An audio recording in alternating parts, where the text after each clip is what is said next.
This is Agriculture Today, and I'm Shelby Varner with the K-State Radio Network.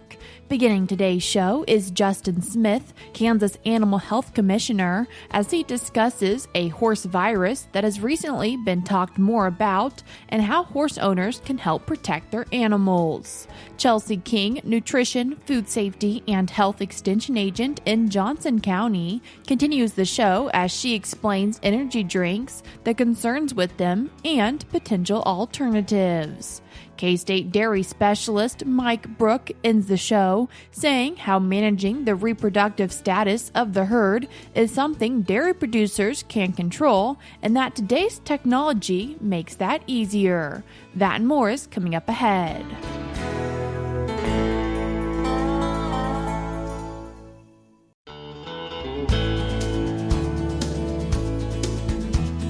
You're tuned in to Agriculture Today, and we start our show discussing a virus in horses with Kansas Animal Health Commissioner Justin Smith. Justin, thanks for joining us today. Well, thank you, Shelby. Appreciate the opportunity. Justin, what virus is getting a lot of talk about, specifically in the equine community right now? So yeah, Shelby, it's a virus. Its name is called Equine Herpes virus 1. It's a virus that is in our horse industry, within our horse populations routinely. Tends to cause, on a routine basis, mild respiratory signs, can go into more severe signs, but frankly, a respiratory syndrome. Where it's been unusual here recently is this virus has averted or changed in the fact that it now causes a condition we call equine herpes myeloencephalopathy, or EHM, which is a neurological form of this virus. And so this virus invades the neurological tissue, will cause some brain issues as well as spinal cord issues. We'll see all the symptoms you would associate with the neurological issues: instability, head press, they don't know where things are at, they don't respond normally like they normally would. They tell me that the primary sign, the first sign you will see is they will actually start dragging their toes. So as they're walking, you can see their back feet will be dragging. But as it progresses, it goes into the spinal cord and actually will cause some of these horses paralysis, and they'll actually go down, particularly in the hindquarters. You mentioned EHV1 being in multiple horses, so why are we not concerned about EHM for all of those cases? Well, obviously, whenever we have an equine herpes virus, that is one of our concerns, that it is going to change into that neurological form. But we don't see that very often. But when we do see it, it tends to be very dramatic and cause a lot of issues. It also tends to be very contagious in that form. And so we will see that opportunity to change. There are vaccines out there available for the EHV1 virus itself, and they do a really good job as far as the respiratory component. We don't always see it be that protective against the EHM, but with that being said, would highly recommend those horses, if they haven't been exposed, to go ahead and get their vaccines boosted up. The other thing I would say is that you will sometimes hear about equine herpes virus 2, 3, and 4. They're a herpes virus, but they're a different virus, will tend to cause some of the same type of conditions, but not like the EHV1. EHV1 is the most prevalent one, and that's the one we're dealing with right now. How quickly do you see, or have you heard about EHM showing signs and having fulfilled its incubation period? The incubation period of the EH virus, or the herpes virus, is somewhere between that 7 to 14 days. So from the time that a horse gets exposed, they have the opportunity to show signs within that first 7 to 14 days. What we do see is those horses will tend to spike a really high fever within that first 24 hours, and then we'll start to see it progress into that neurological form if that's where it's going to go. So our recommendation is for these horses that, one, if they've been exposed, is to isolate those horses, make sure that they're free and contact with other horses, but start a regimen that you're taking the temperatures on these horses twice a day. We know that if we can catch it early and the veterinarian can intervention, there is some opportunities to have a positive outcome from these horses if they can catch it on the early side. What temperature notes as a horse spiking a fever? You need to kind of know what your horse is, typically. I mean, we talk about 101.5 as being normal, but frankly, there's very few horses out there that hit normal. So know what their typical temperature is. If it happens to be a warm, humid day and they've got a full winter coat, they may hit 101.5 or 102, but still be fairly normal. But if their temperature typically runs around that 99 to 100.5 range, and all of a sudden they're 102 or 103, and we've actually seen some temperatures to where they'll hit 105 to 7 in some of these as they really spike if they've really got it. So it's more of a deviation from normal. But if you go out and you tempt your horse and it's 103.5 to 104, we're going to call that horse having a significant temperature rise. How is this getting transmitted from horse to horse? So it's definitely a direct contact. Nose-to-nose contact is probably the most prevalent way, but this is a respiratory virus. And so respiratory aerosol, so in a barn, and that's why we see a barn issue. If we have a horse that is actually during that spreading time in a barn, there's an opportunity that all those horses within that barn being exposed. So aerosol transmission, nose-to-nose contact. But the other one that's out there is us as handlers, being a fomite of that. So we know this virus has an opportunity to live in the water buckets. It's been proven to live in those water buckets for a fairly significant amount of time. I mean, and I say that days, but brushes, halters, rags, any of that type of thing. So we have the opportunity to be that fomite or being that mechanical vector of transmitting it from horse to horse as well. Do you have any extra concerns as wintertime comes around for horses? Well, most definitely we do. So this is a virus we tend to see during the winter months, much like we do with our common cold or our common flu that we have here in humans. It tends to be a cold and winter month type virus. But also it's more prevalent as we start to shut the barn up, as we start to put these horses in there. They spend more time within the stall, within the barn. And then this tends to be the time that we have our large exhibitions. And that's frankly where it happened down there in Texas. It was a large national event is where it took off. So as we start to close these barns up, yes, we do have more concerns about this virus being more prevalent, having the ability to spread. And then if it does revert to that EHEM type strain, then we have that opportunity to be that more impactful. Where has EHM been reported? It is always changing. So I would encourage people to go to a website called the Equine Disease Communication Center. And if you just Google that, it'll bring it up.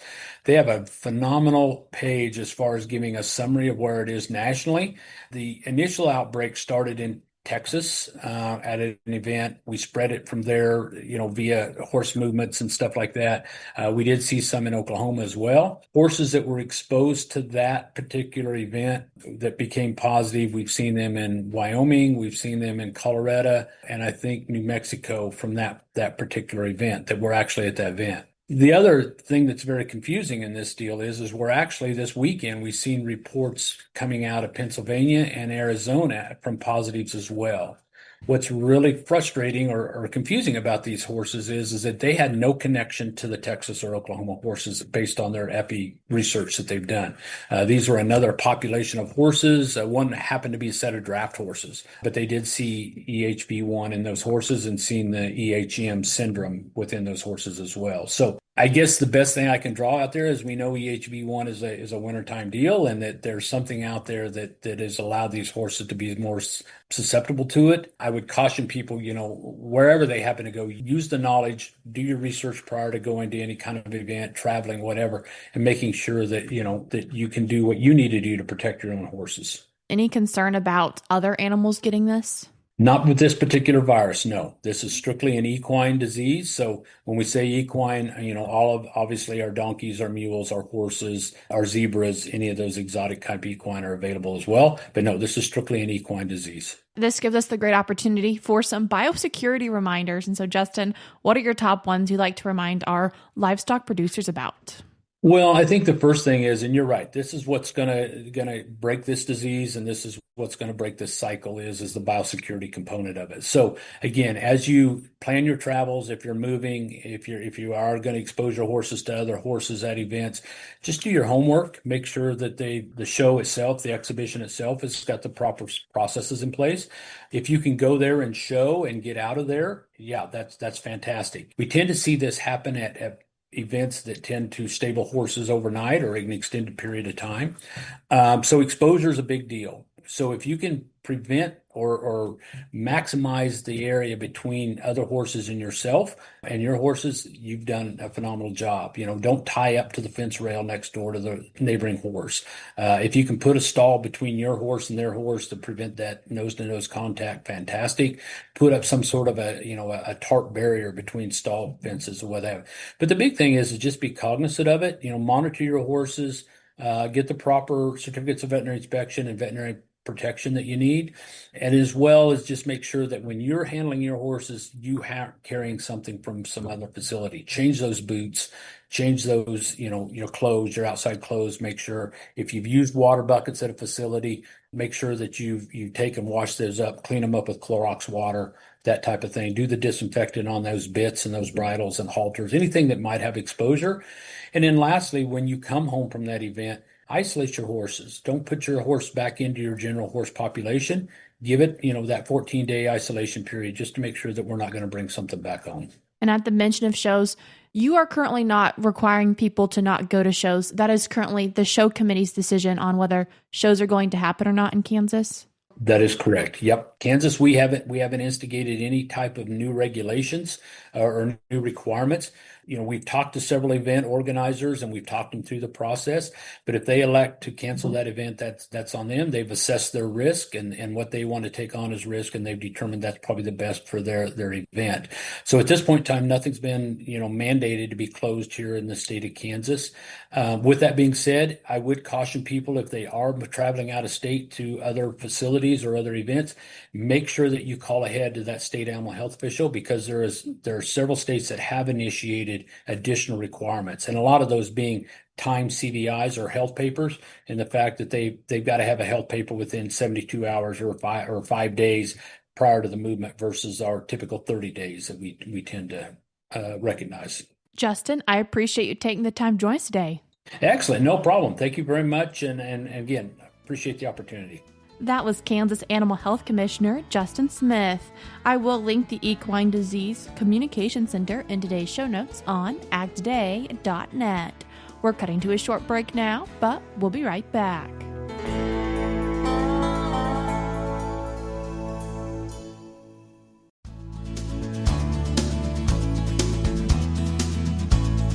You're tuned in to Agriculture Today, and we continue our show discussing energy drinks with nutrition, food safety, and health extension agent in Johnson County, Chelsea King. Chelsea, thanks for joining us today.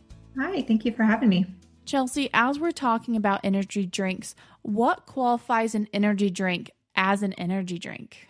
The Food and Drug Administration, most commonly known as the FDA, defines energy drinks as basically a class of products that in liquid form contain any type of caffeine, and it may or may not have added ingredients. So by that definition, coffee within itself is an energy drink because it contains caffeine. But we know that most of the common energy drinks that we traditionally think of are the ones that often have those other added ingredients. What's that content of caffeine they sometimes have?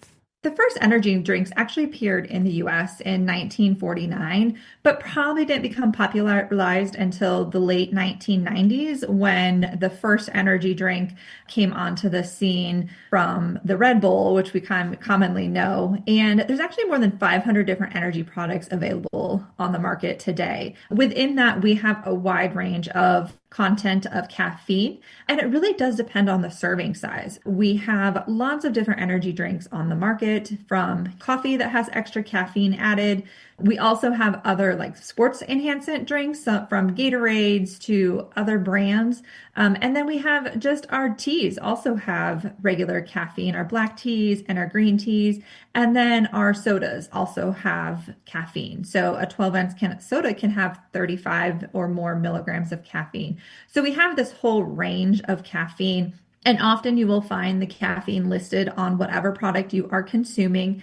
But the unique thing is that by law, they're really only required to provide the caffeine that is listed there, but it might have other ingredients that have caffeine. So there's a couple other ingredients that are pretty common in energy drinks that have caffeine as a natural source. But sometimes that caffeine is not listed in that total content. So you really don't know sometimes how much caffeine is in a drink, unfortunately. What are some of those other ingredients that people could find in an energy drink? Caffeine, we know, is the primary stimulant that is added to all of our energy drinks. But there's some other ones. Guarana is one of those that I had mentioned that is a natural plant source of caffeine. We also have taurine, which is a common amino acid typically found in the foods that we eat. And then we have B vitamins, which is probably the most common ingredient added to energy drinks. And B vitamins are basically just found in our normal day-to-day food as well. And then there's L-carnitine is a pretty common one as well. That's also naturally present in many of the foods that we eat, specifically our meats and our dairies. And it's something that our body actually produces. So the thing that is sometimes added, we actually get from the diet that we eat. The challenge is a lot of these things are added based on insufficient evidence that they actually support the claim, whether it's enhancing sports performance, whether it's enhancing mental clarity, whether it's giving you energy. For example, B vitamins, they don't directly give you energy. They support your body in converting the food you eat into energy. But often it's kind of this misnomer that if I take B vitamins, I'm going to have more energy because it gives me energy, which isn't necessarily true. Do you see most people who consume energy drinks is for the purpose of getting that caffeine going through their system? Yeah, a lot of times instead of turning to coffee, people will turn to an energy drink. Because it can be just stored wherever. It can be a box that's in your refrigerator. It can be in your tractor. It can be in your shop. It can be kind of wherever. So it is a more common and easy way to get energy for a lot of people. So we're finding that more of the younger generation, kind of the teens to early adults in their 20s and 30s, are often turning to these energy drinks. Marketing has a big role to play in that, but often it's people are feeling sluggish and they want that quick burst of energy. So they turn to that energy drink instead of coffee usually. At what age do you have the most concerns if they are consuming an energy drink? Yeah, so the American Academy of Pediatrics recommends that adolescents 12 to 18 years old, they should consume less than 100 milligrams of caffeine per day. What that looks like is many energy drinks are going to be over that recommendation. As I mentioned, they can have as much as 200 to 300 milligrams per can.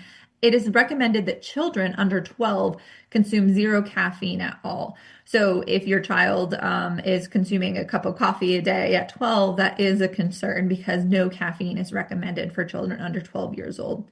Now, like chocolate has some natural caffeine. I often get asked that question, but the amount that we consume is very minimal. It might add up to 5-10 milligrams of caffeine per day if somebody is consuming chocolate. So that's not a concern for children under 12. It's more of those energy drinks, caffeinated beverages, and things like that.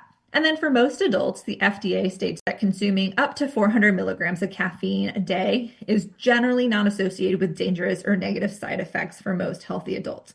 However, people can be very sensitive to caffeine on different levels. So somebody who consumes 100 milligrams of caffeine a day may have the jitters, may not be able to sleep. And then you also have somebody that can consume 400 or 500 and maybe not have any effects at all. So it does range person to person, but generally for most adults that are healthy, we say no more than 400 milligrams of caffeine per day. What are some concerns with consuming too much caffeine?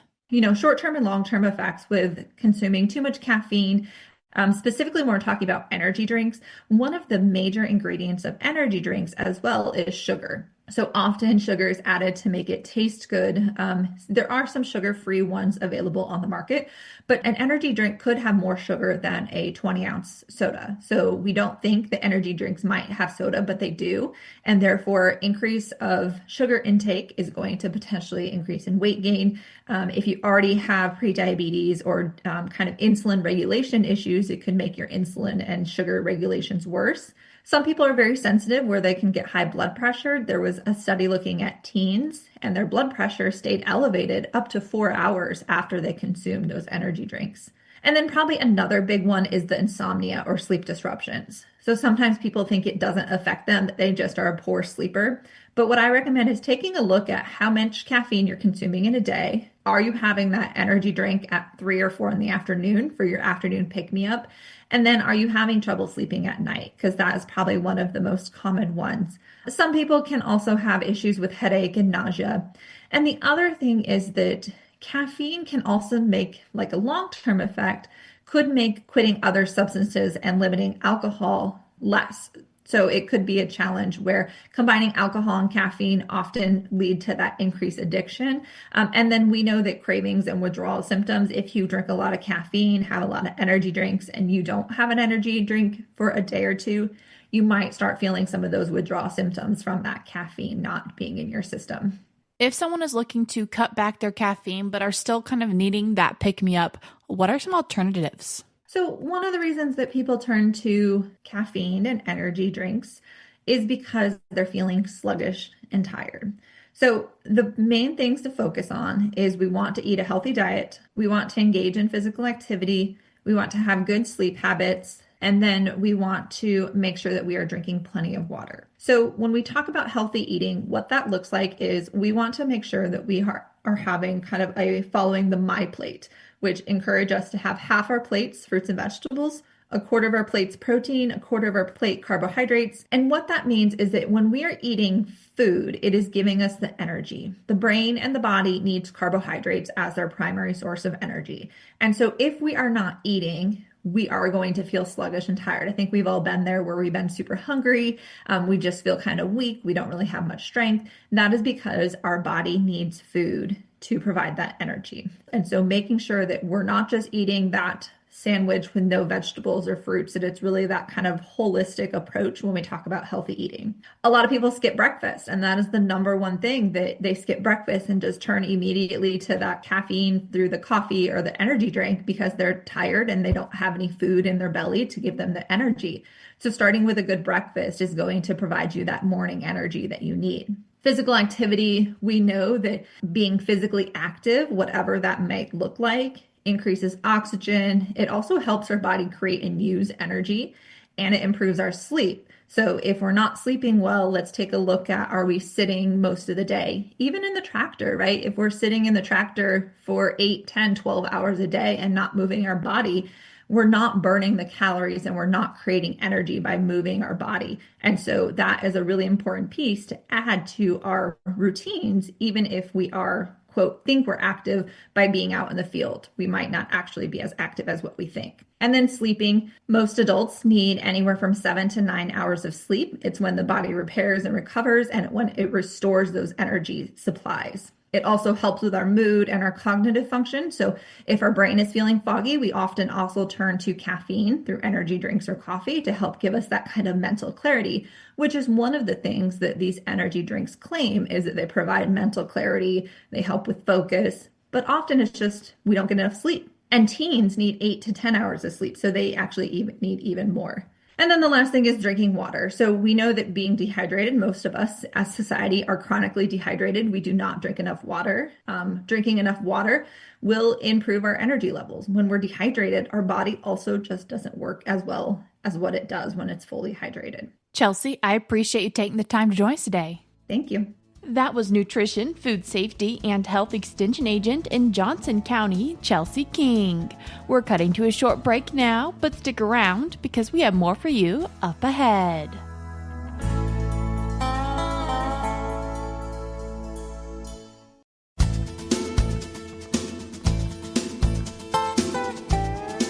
Welcome back to Agriculture Today. Along with Shelby Varner, I'm Jeff Wickman.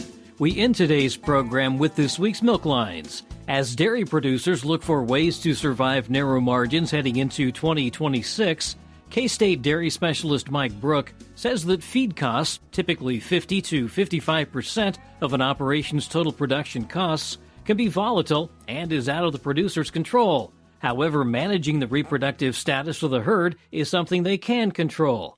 He says today's technology makes that easier.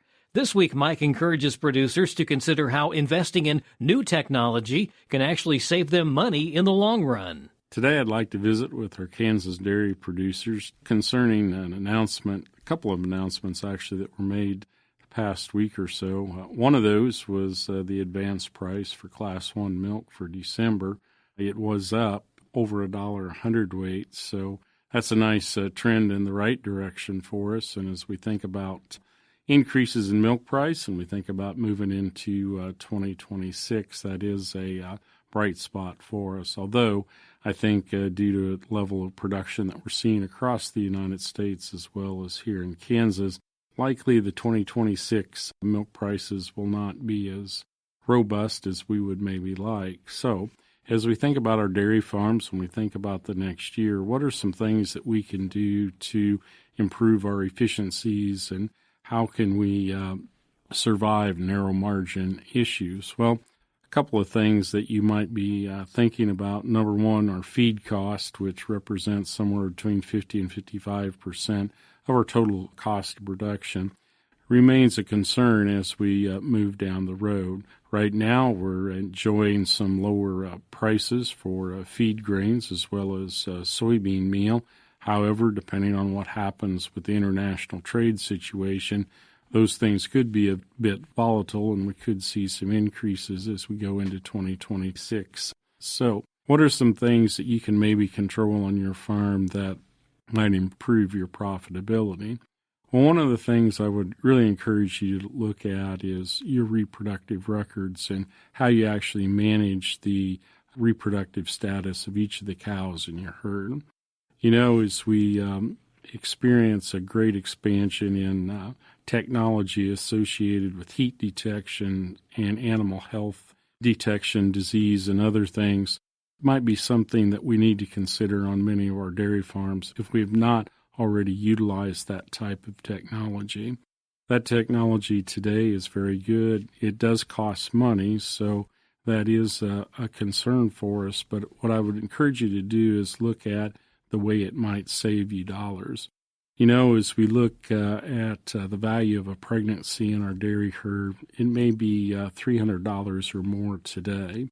And as we look at the cost of cows that remain open past the ideal time to have her settled, that could cost you as much as $61 a day, depending on what the eventual outcome is of that lack of pregnancy.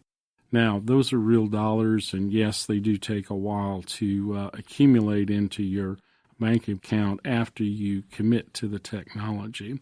But if you haven't looked at the new technology that we have to monitor health as well as pregnancy in our dairy herds, I would encourage you to take a look at that.